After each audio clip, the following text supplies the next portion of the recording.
Hello friends, स्वागत आहे तुमचं पुन्हा एकदा बाईट्स विथ प्रणू चॅनलमध्ये। आज बाईट्स विथ प्रणूमध्ये आपण अगदी मस्त असा खारा मासा बनवणार आहोत।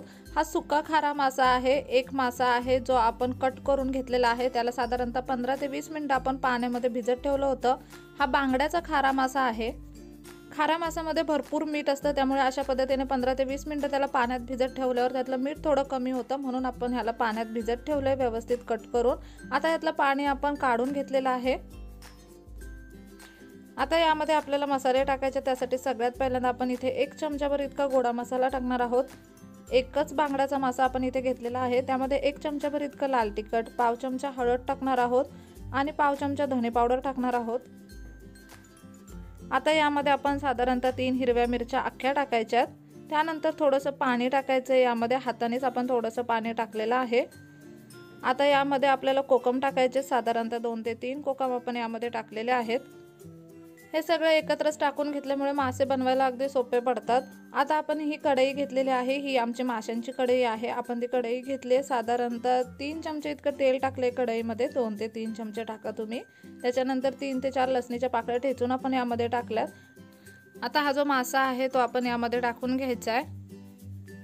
आता मस्त असं तेलामध्ये हे परतून घेऊयात। आपल्याला नंतर हा मासा जास्त हलवता येणार नाही, त्यामुळे आता व्यवस्थित असा आपल्याला हा परतून घ्यायचा आहे, साधारणतः मिनिटभरासाठी। इथे ना आता गॅसचा फ्लेम आपण लो केलेला आहे। अगदी बारीक गॅसवरती आपल्याला हा मासा मस्त असा परतून घ्यायचा आहे 1 मिनिटासाठी। आणि आता त्यामध्ये आपण पाणी टाकणार आहोत आवश्यकतेप्रमाणे। इथे आता आपण पाणी टाकून घ्यायचंय। मासा शिजण्यासाठी जितकं पाणी आवश्यक आहे आपण तितकंच पाणी यामध्ये टाकायचं आहे। त्यानंतर ना इथे घरी आमच्या झाडाला छोटीशी कैरी आलेली, सो आम्ही ही कैरी सुद्धा यामध्ये टाकलेली आहे। तुमच्याकडे जर कैरी घरी वगैरे नसेल तर नाही टाकली तरी काही प्रॉब्लेम नाही, ऑप्शनल आहे। पण कैरीने ना ह्याला खूप मस्त अशी चव येते। आता ह्याला एक उकळी आली की यावरती झाकण ठेवायचं आणि बारीक गॅसवरती साधारणतः 5-1 मिनिट हा मासा छान असा शिजून द्यायचा। इथे तुम्ही पाहू शकता साधारणतः 5 मिनिट झालेले आहेत। पाणी सुद्धा बऱ्यापैकी आटलेलं आहे आणि मासा सुद्धा बऱ्यापैकी शिजलेला आहे। त्याला अजून 1-2 मिनिट शिजवून घेऊयात।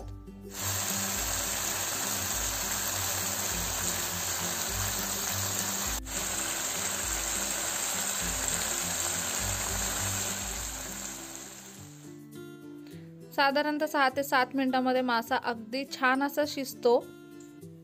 मस्त असा शिजलाय मासा। आता गॅस बंद करून घेऊयात आणि याला सर्विंग प्लेटमध्ये काढून घेऊयात। ह्याला ना खूप जास्त पातळ रस्सा वगैरे बनवायचा नाही, थोडाफार असा ओला सुकाच बनवायचा। खरंच खूप अप्रतिम लागतो खायला। खारा मासा असल्यामुळे यामध्ये आपण मिठाचा वापर अजिबात केलेला नाहीये। खूप सोप्या पद्धतीने ही रेसिपी बनवली आपण। नक्की ही रेसिपी घरी ट्राय करा। चला तर मग पुन्हा भेटू अशाच एका नवीन व्हिडिओ सोबत। तोपर्यंत मस्त खा, भरपूर फिरा आणि आनंदी राहा।